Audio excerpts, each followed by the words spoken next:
पुण्यतिथी महोत्सव आहे राष्ट्रसंत तुकडोजी महाराजाचा, काय संदेश देसाल? राष्ट्रसंत तुकडोजी महाराजांच्या पुण्यतिथीच्या निमित्तानं या गावामध्ये येण्याचा योग आला आणि अतिशय आनंदाची बातमी आहे की 100 गावामध्ये आमच्या महिला भगिनींनी एकत्र येऊन या ठिकाणी गुरुदेव सेवा मंडळाची स्थापना केलेली आहे। गुरुदेव सेवा मंडळाचं कार्य आपल्या सर्वांना माहित आहे की गाव अगर संस्कारी करायचं असेल तर प्रत्येक गावामध्ये गुरुदेव सेवा मंडळाची स्थापना झाली पाहिजे।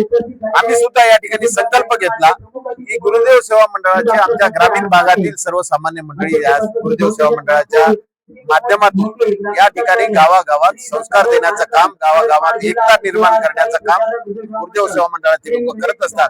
भजनाच्या माध्यमातून एक समाजाला संदेश देण्याचं काम या ठिकाणी चालते, म्हणून भजन साहित्य सुद्धा आम्ही स्वतः या ठिकाणी जातीने लक्ष देऊन आमच्या प्रत्येक गावात भजन साहित्य देण्याचा निर्णय सुद्धा आज आम्ही या ठिकाणी घेतलेला आहे। खासदार निधीमधून देण्याचा आम्ही प्रयत्न करणार आहोत, पण खासदार निधीमध्ये काही अडचण आल्यास वैयक्तिकरित्या सुद्धा आपण या ठिकाणी निधी जमा करून आमच्या सर्व गुरुदेव सेवा मंडळाच्या लोकांना भजनाचं साहित्य नगरपालिकेच्या निवडणुका सोडून तुम्ही इथं पोहोचले, काय सांगता?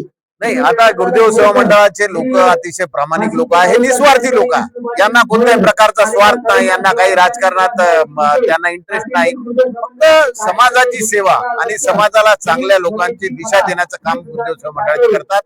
अतिशय पवित्र कार्यक्रमात आपला भारत वेळ वाया न घालता या ठिकाणी मी आलो। आता आज नगरपालिकेच्या निवडणुका चालू आहे म्हणून आता या ठिकाणी जाणार आहे, तरी सुद्धा आमच्या गुरुदेव सेवा मंडळाच्या लोकांनी एवढा माना सन्मानानं मला बोलावलं, खास करून